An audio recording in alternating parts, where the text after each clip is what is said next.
मित्रों नमस्कार।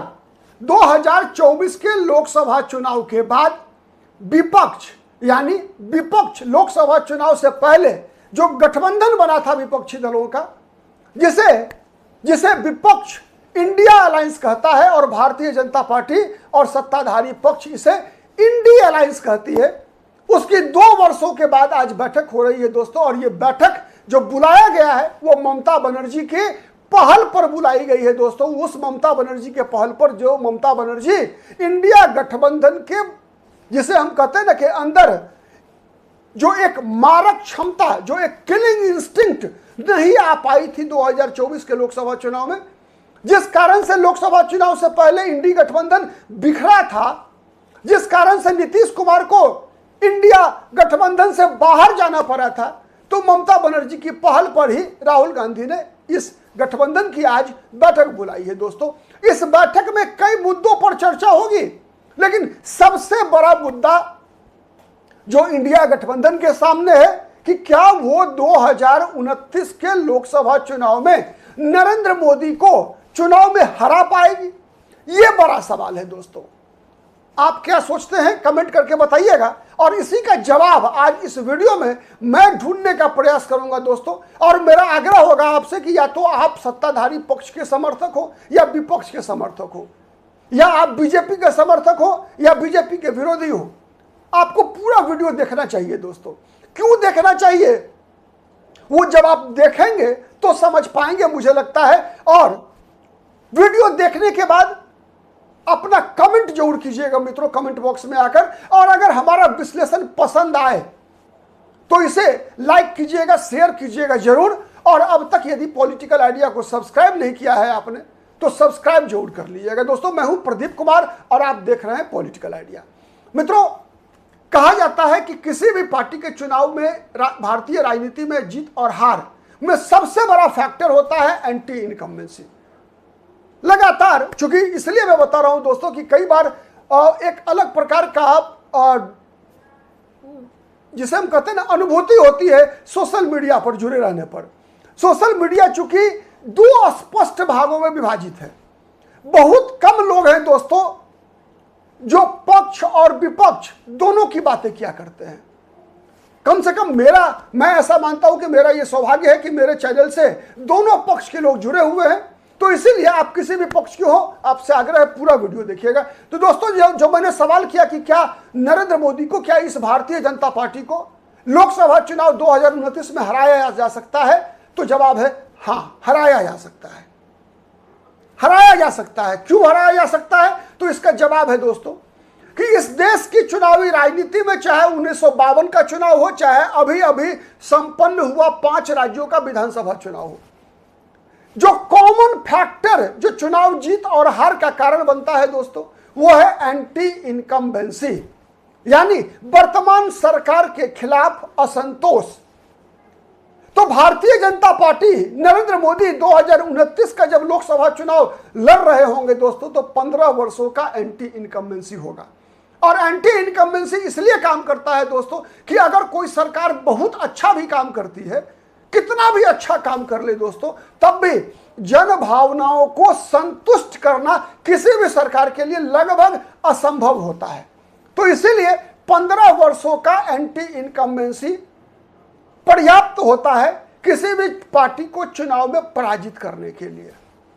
तो ये नरेंद्र मोदी के खिलाफ जाएगा। लेकिन सवाल यह है दोस्तों कि जनता, मतदाता जिताए किसे? ये बड़ा सवाल है कि मोदी को हरा दिया, ठीक है, लेकिन मोदी को हराएंगे मतदाता तो किसे जिताने के लिए?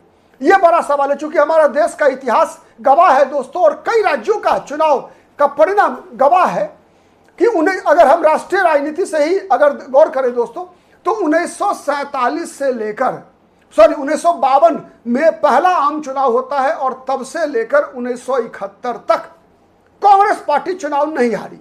क्यों नहीं हारी? इसलिए नहीं हारी कि कांग्रेस का, चाहे वो जवाहरलाल नेहरू प्रधानमंत्री हो, लाल बहादुर शास्त्री के जमाने में कभी कोई चुनाव हुआ नहीं, चाहे पंडित जवाहरलाल नेहरू प्रधानमंत्री रहे हो, चाहे इंदिरा गांधी प्रधानमंत्री रही हो। बताइए कि जवाहरलाल नेहरू के सामने और इंदिरा गांधी के सामने प्रधानमंत्री का कोई उम्मीदवार था? नहीं था। यानी नेहरू जी का विकल्प कौन होगा? जीरो। इंदिरा गांधी का विकल्प कौन होगा? 1971 के चुनाव तक कोई विकल्प नहीं था।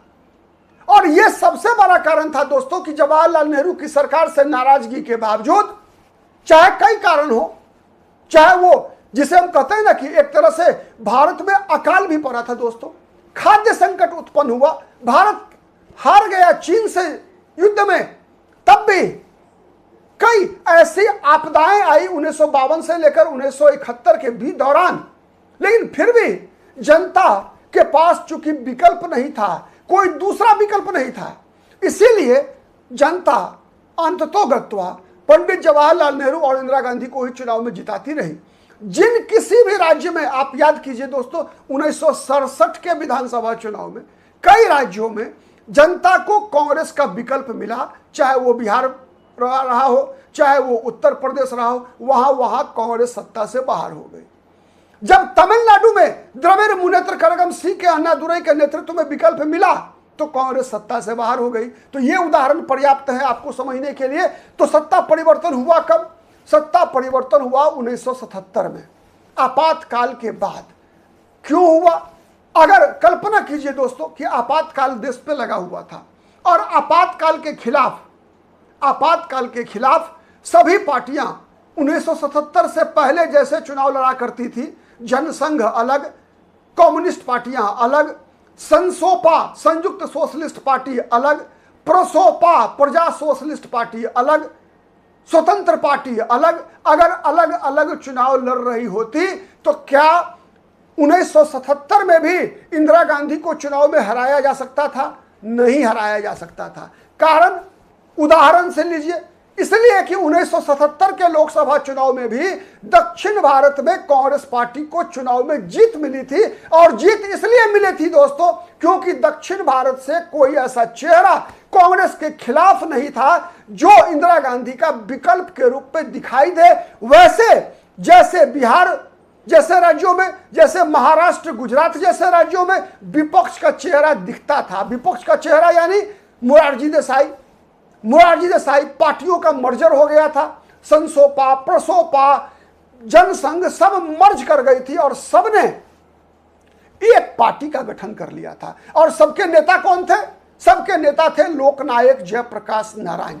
और लोकनायक जयप्रकाश नारायण के नेतृत्व में जो फौज चुनाव लड़ रही थी दोस्तों, उस फौज में मोरारजी देसाई, चौधरी चरण सिंह, चंद्रशेखर, हेमवती नंदन बहुगुणा, ठीक है, ऐसे चेहरे, कर्पूरी ठाकुर, ठीक है, उत्तर प्रदेश में राम नरेश यादव, ऐसे चेहरे थे दोस्तों जिन चेहरों ने पश्चिमी भारत, मध्य भारत, उत्तर भारत में कांग्रेस पार्टी को शून्य पर पहुंचा दिया, शिखर से शून्य पर।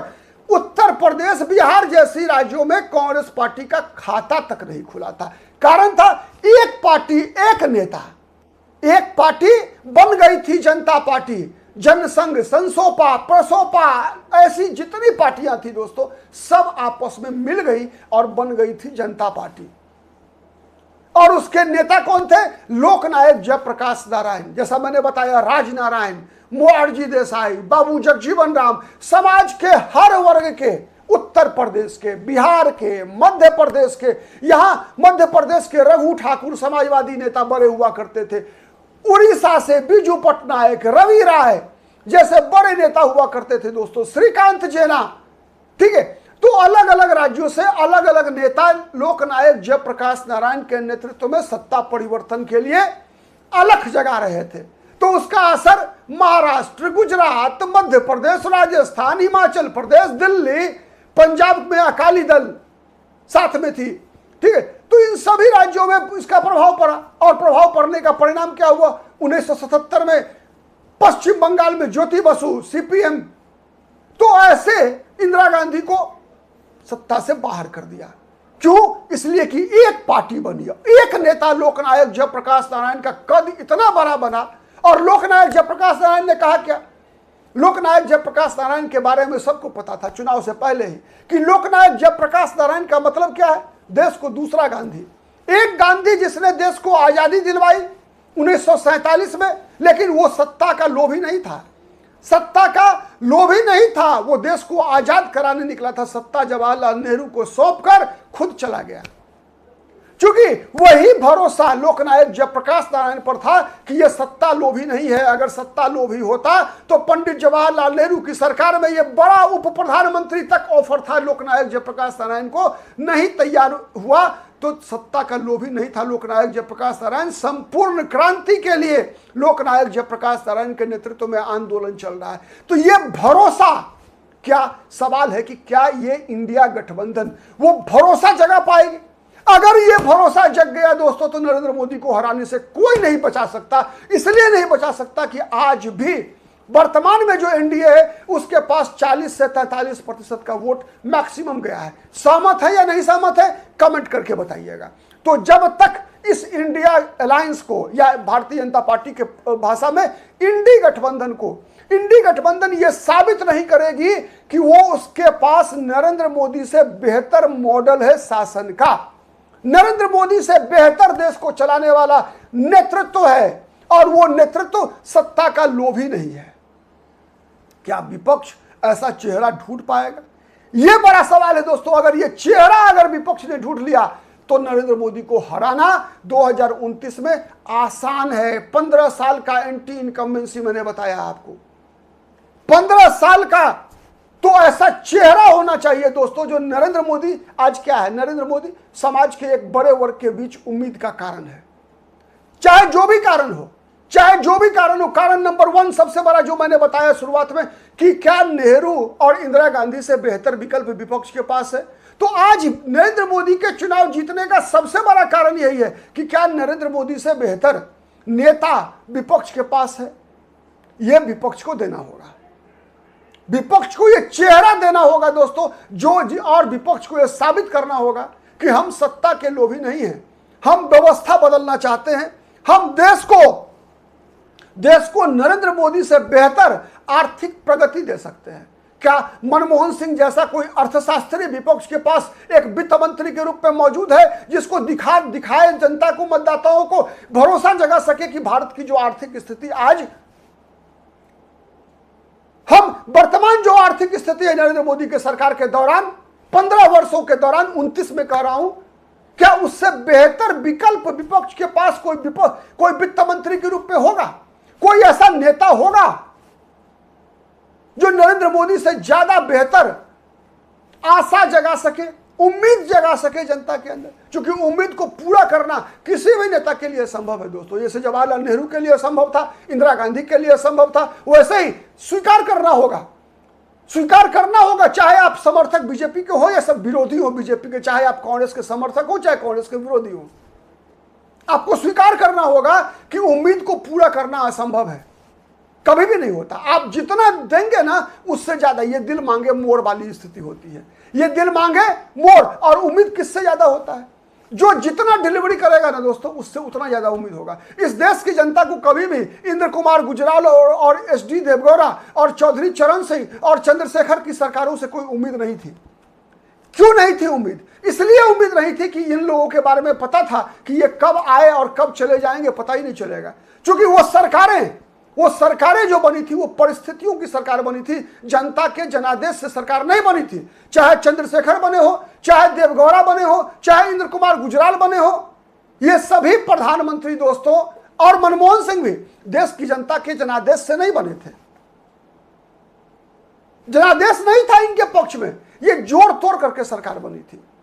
और जोड़ तोड़ करके सरकार कब बनती है दोस्तों? दूसरा विकल्प, जो इंडिया अलायंस जिस तरह की राजनीति कर रही है आज, उसमें वो दूसरा विकल्प आजमाने का प्रयास कर रही है कि बीजेपी हार जाएगी अगर बीजेपी को हम इतनी सीटों पर रोकने में सक्षम हो जाएंगे जिससे कि विकल्प विपक्ष में वैसी कोई सरकार बन जाए। दोस्तों वैसी कोई सरकार कैसे बनी थी? देश में सरकार बनी थी वैसी, आपको याद होगा 1996 में हंग पार्लियामेंट था।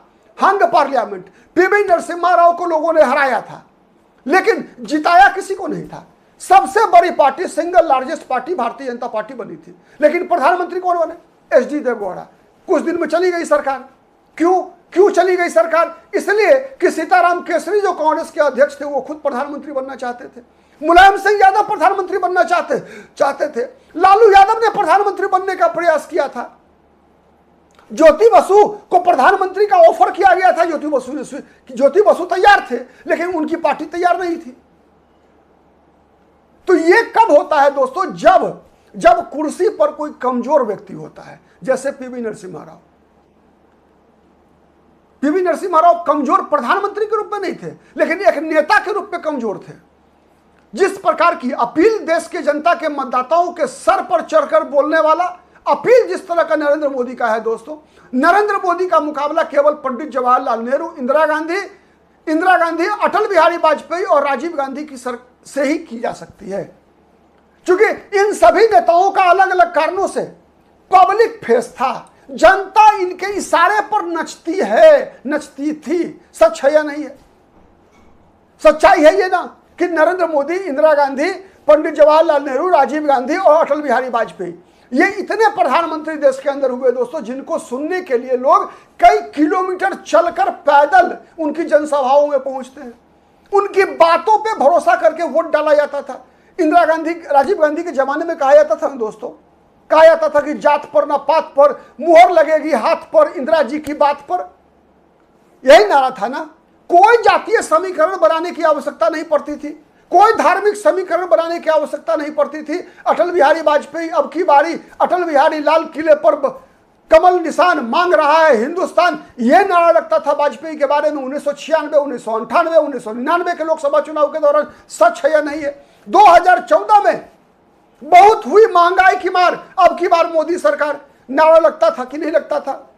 सबको देखा बारी बारी, अब की बारी अटल बिहारी, नारा लगता था कि नहीं लगता था? इंदिरा गांधी के लिए नारा लगा, राजीव गांधी के लिए नारा लगा, लेकिन क्या वो नारा कभी देवगौड़ा के लिए सुना आपने? नहीं। तो अभी जो विपक्ष की प्रैक्टिस है, आप सहमत हो या ना हो दोस्तों, लेकिन आप गौर से सोचिएगा, समझने का प्रयास कीजिएगा। मुझे लगता है कि विपक्ष यही सबसे बड़ी गलती कर रहा है। विपक्ष समझ नहीं पा रहा है कि नरेंद्र मोदी की ताकत क्या है, और विपक्ष अपनी कमजोरी भी नहीं समझ पा रहा है। विपक्ष को पता नहीं चल रहा है कि उसकी कमजोरी कहां है। सबसे बड़ा कारण क्या है विपक्ष का? विपक्ष का है वोट बैंक की राजनीति। आज देश भर के अंदर दोस्तों, कश्मीर से लेकर कन्याकुमारी तक, सच है या नहीं है, आप किसी के भी समर्थक हैं, कलेजा पर हाथ रखिए और बोलिए, पूरे देश भर में विपक्ष के बारे में देश की आम मतदाताओं का यह नजरिया है या नहीं है कि भारतीय जनता पार्टी के अलावे जितने भी दल हैं ये सब हिंदू विरोधी हैं? सच्चाई बताइएगा आप। प्रायः इसका मतलब ये नहीं है, इसका मतलब ये नहीं है कि समाजवादी पार्टी को हिंदुओं का वोट नहीं मिलता, इसका मतलब ये नहीं है कि कांग्रेस पार्टी को हिंदुओं का वोट नहीं मिलता, इसका मतलब ये नहीं है कि तेजस्वी यादव को हिंदुओं का वोट नहीं मिलता, इसका मतलब ये नहीं है कि बीजू जनता दल को हिंदुओं का वोट नहीं मिलता, इसका मतलब ये नहीं है कि ममता बनर्जी को हिंदुओं का वोट नहीं मिला। मिलता है। कैसे मिलता है समझिए। अखिलेश यादव मुख्यमंत्री के उम्मीदवार हैं तो उत्तर प्रदेश में के यादव अखिलेश यादव को वोट देते हैं, लेकिन हरियाणा का यादव भारतीय जनता पार्टी को वोट देता है। सच है या नहीं है? उत्तर प्रदेश की राजनीति में बसपा दलितों की प्रीमियर पार्टी है, तो बसपा फर्स्ट चॉइस है दलितों का। लेकिन पश्चिम बंगाल में दलित वोटर 80% दलित वोटर्स बीजेपी को वोट देते हैं। सच है या नहीं है? जहां बिहार के यादव मतदाता तेजस्वी यादव को वोट करते हैं, वही पश्चिम बंगाल में, वही मध्य प्रदेश में, वही हरियाणा में, वही राजस्थान में यादव जाति के लोग भारतीय जनता पार्टी के कट्टर वोट बैंक हैं। आप पता कर लीजिए, सच है या नहीं है? क्यों है ऐसा? देश के सभी राज्यों में, अधिकतर राज्यों में ब्राह्मण वोटर बीजेपी के साथ है, लेकिन पश्चिम बंगाल का ब्राह्मण बीजेपी के खिलाफ, तुलनात्मक रूप से मैं कह रहा हूं, ममता बनर्जी के साथ। क्यों? इसलिए कि वहां ब्राह्मण जाति का उम्मीदवार ममता बनर्जी मुख्यमंत्री थी। ये फैक्टर है। यानी वो जातियां, इसका मतलब ये नहीं है कि उसके अंदर हिंदू सेंटिमेंट नहीं है, उसके अंदर हिंदू सेंटिमेंट है, लेकिन चूंकि उसके हिंदू सेंटिमेंट पर भारी है उसकी अपनी जाति का एस्पिरेशन कि हमारी जाति का मुख्यमंत्री होना चाहिए। वैसे ही जैसे हरियाणा का जाट चाहता है कि कांग्रेस सत्ता में आए, इसलिए आए कि वहां कांग्रेस सत्ता में आएगी तो भूपेंद्र सिंह हुड्डा मुख्यमंत्री बनेंगे या भूपेंद्र सिंह हुड्डा के पुत्र दीपेंद्र हुड्डा मुख्यमंत्री बन जाएंगे, इसीलिए हरियाणा का जाट चाहता है। लेकिन पश्चिम उत्तर प्रदेश का जाट कांग्रेस को वोट देना नहीं चाहता। क्यों? इसलिए कि वहां जाटों के नेता कौन है? जयंत चौधरी। और अगर राज्य स्तर पर देखेंगे तो वहां जाट के बाद जो सबसे डोमिनेंट कास्ट है पश्चिमी उत्तर प्रदेश में वो है मुसलमान। तो स्थानीय स्तर की राजनीति जाट वर्सेस मुसलमान है, और यही वो कारण है दोस्तों कि वहां पर चूंकि जाट एक दबंग जाति है, इसीलिए दलित समुदाय के लोग पश्चिम उत्तर प्रदेश में बड़ी तादाद में है। तो कभी दलित समाज के लोग वहां बीजेपी के साथ होते हैं, कभी मुसलमानों के साथ होते हैं। जहां चंद्रशेखर जहां दलित मुसलमान कॉम्बिनेशन बनाने का प्रयास करते हैं, वही समाजवादी पार्टी जयंत चौधरी को इसलिए अपने साथ लाना चाहती है जिससे कि जाट और मुसलमान का कॉम्बिनेशन बन सके। तो आप समझ रहे हैं, हिंदुत्व एक बड़ा फैक्टर है इस देश के अंदर। और विपक्ष के अधिकतर राजनीतिक दल भारत में परसेप्शन, चुनाव जीता जाता है परसेप्शन पे, धारणा पे, नैरेटिव पे। और नैरेटिव यह बना हुआ है कि विपक्ष, इस देश का विपक्ष अधिकतर मुसलमानों की समर्थक है, हिंदुओं की विरोधी है, वो हिंदुओं को अपमानित करने वाले चेहरों को विपक्ष अपने सर पे बैठाता है। उस आजम खान को अखिलेश यादव सर पे बैठाते हैं जो आजम खान ने कभी भारत माता को डाइन कहा था। उस फिरहाद हकीम को ममता बनर्जी अपने सर माथे पे बिठाती है जो फिरहाद हकीम कोलकाता पोर्ट विधानसभा सीट के बारे में कहता है कि यह तो मिनी पाकिस्तान है। तो बताइए हिंदू वोटर क्यों नहीं यह धारणा बने? आज यह धारणा है पूरे देश भर के अंदर। तो विपक्ष के लिए यह चुनौती है बड़ी। विपक्ष को यह समझना होगा कि अब वो दौर चला गया जब केवल तुष्टीकरण के आधार पे आप जो राजनीति किया करते थे कि मुसलमान एक ब्लॉक और हिंदुओं को जाति में तोड़कर वोट ले लो, तो नहीं हो रहा है।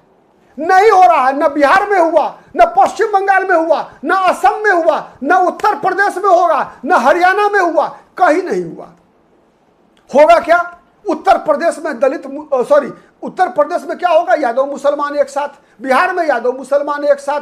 पश्चिम बंगाल में क्या होगा? मुसलमान और ब्राह्मण एक साथ, अलग अलग राज्यों में। हरियाणा में क्या होगा? जाट मुसलमान एक साथ। लेकिन उसके अलावे सब जाति कहां जाएगी? उसके अलावे सब जातियां बीजेपी को वोट देती है। आप आंकड़े निकालकर देख लीजिए आप। तो विपक्ष को यह चीज छोड़ना होगा, चुनाव लड़ना पड़ेगा भ्रष्टाचार के मुद्दे पर। और यह मुद्दा भी बहुत मुश्किल है विपक्ष के लिए। क्यों मुश्किल है मैं बताऊं। आज विपक्ष में जितने भी बड़े नेता हैं सबके ऊपर कोई ना कोई दाग है। और यही वो कारण था दोस्तों जिस कारण से इंडिया अलायंस की स्थापना नीतीश कुमार ने किया था, यह सोचकर कि विपक्ष में अधिकतर नेता दागी हैं। नीतीश कुमार का एक चेहरा ऐसा है जिसके ऊपर भ्रष्टाचार का और परिवारवाद का, अब परिवारवादी सा हो गए हैं नीतीश कुमार, उन दिनों नहीं थे, तो भ्रष्टाचार और परिवारवाद का आरोप नीतीश कुमार पर स्थापित नहीं होता। तो नीतीश कुमार एक सर्वसम्मत विपक्ष का चेहरा बन सकते हैं। इसी उम्मीद से नीतीश कुमार ने इंडिया अलायंस बनाने का प्रयास किया था, लेकिन उस प्रयास को फेल हो गया वो प्रयास। अगर नीतीश कुमार इंडिया अलायंस के नेता बने होते तो निश्चित मानिए परिणाम और बेहतर हुआ होता, लेकिन नहीं हो सका। क्यों नहीं हुआ? इसलिए नहीं हुआ कि नीतीश कुमार विपक्ष की जो वर्तमान राजनीति है उसमें बाधक थे। और इसीलिए ममता बनर्जी हो, अरविंद केजरीवाल हो, लालू यादव हो, ये सब के सब चाहते थे कि नीतीश कुमार नहीं बन सके। क्यों? इसलिए कि नीतीश कुमार की भी नीति वही रही, न खाऊंगा न खाने दूंगा। नीतीश कुमार अब भी अपने राज्य में, बिहार में किसी भी मंत्री को आज तक इतनी हैसियत नहीं हुई कि नीतीश कुमार की सरकार में रहकर वो कोई बड़ा ऐसा घोटाला कर दे और बच जाए। नहीं हुआ। तो ये ऐसा रणनीति क्या विपक्ष बना पाएगी? क्या ऐसा कोई चेहरा विपक्ष दिखा पाएगी मतदाताओं को? साथ ही आर्थिक प्रगति, वोट बैंक, और तीसरा फैक्टर है दोस्तों सिक्योरिटी। सिक्योरिटी, सुरक्षा। सुरक्षा 3 प्रकार की दोस्तों चाहिए देश के लोगों को। और नरेंद्र मोदी के लगातार 15 साल से प्रधानमंत्री 2 चुनाव जीत चुके हैं ना, तीसरा चुनाव जीत चुके हैं नरेंद्र मोदी, 14, 19, 24। और जितने राज्यों में चुनाव जीतती है बीजेपी उसके पीछे सुरक्षा, सिक्योरिटी, 3 प्रकार की सुरक्षा। एक सीमा की सुरक्षा, भारत की सीमा सुरक्षित है। मनमोहन सिंह के राज्य में क्या होता था? भारत की आर्मी के सर काटकर पाकिस्तानी फौज अपने सीमा के अंदर ले जाती थी, याद है? लगातार भारत की सीमा पर लगातार फायर हुआ करता था। होता था ना? क्या होता था? उकसावे की कार्रवाई लगातार होता था। घुसपैठ कराने के लिए माने जो सीमा पर जो है वो लगातार फायरिंग होती थी। आज होता है क्या? नहीं होता। आज कोई भारतीय सेना का सर काट के लेकर जा रहा है क्या? नहीं जा रहा है। क्यों? इसलिए कि बीजेपी के नेता राजनाथ सिंह की भाषा में कि उधर से गोली चले तो तुम गोला चलाओ, ये आजादी। लेकिन क्या होता था कश्मीर में दोस्तों, याद है आपको? 2014 से पहले आपने देखा होगा टीवी पर कई बार, आपने देखा होगा कि भारतीय सेना वहां जब पैदल मार्च करती थी श्रीनगर की घाटी में, तो वहां स्थानीय युवक उसके कमर पर पीछे लात मारा करते थे। भारत की एक एक आम आदमी अपमानित होता था भारतीय सेना के जब पिछवाड़े पर वहां के 16 साल 17 साल का लड़का जब पीछे लात मारता था, याद है ना? आज क्या है? आज मार सकता है लात? लात तोड़ दी गई।